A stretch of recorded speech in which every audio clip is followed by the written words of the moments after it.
अध्यक्ष महोदय केळकर साहेब खूप छान बोलले ठाणे महानगरपालिकेबद्दल, फक्त स्पष्ट बोलू शकले नाहीत की हे शासनामध्ये जोर उरलेला नाही. त्यांना म्हणायचं तेच होतं, पण ते बिचारे वारंवार अधिकाऱ्यांवर घसरत होते. अधिकारी सत्तेचे गुलाम असतात हो.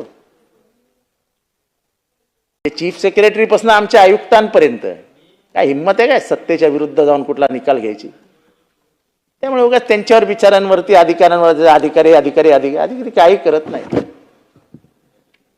मी इथे आरोप करतो, ठाण्यातले बीएसयूपीचे जेवढे प्रकल्प आहेत, ठाण्यामध्ये जेवढी म्हाडाची घरं अलॉट केली आहेत, हिंमत असेल शासनाने आज जाहीर करावं की जेवढे जण तिथे राहतात त्यांची आम्ही पुराव्यासह तपासणी करून व्हाईट पेपर काढू. करोडो रुपयाचा भ्रष्टाचार, करोडो रुपयाचा.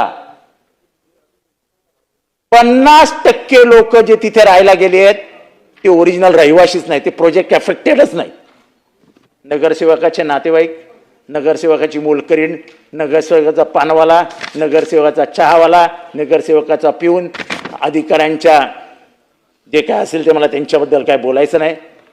अरे काय लावलंय काय? तुमच्या बापाची प्रॉपर्टी आहे काय? मुंबऱ्यामध्ये कौशामध्ये बीएसयूपीच्या बिल्डिंगी आहेत, म्हाडाच्या बिल्डिंगी आहेत. कोणाला घरं दिलेत जरा तपासून बघा.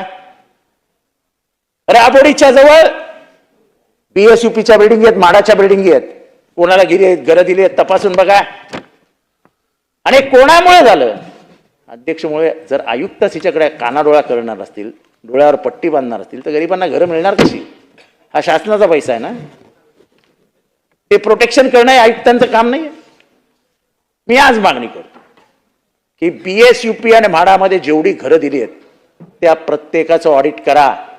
कोण एकाला एक घर द्यायचं तर काही ठिकाणी 3-3 घरं लागून दिली आहेत.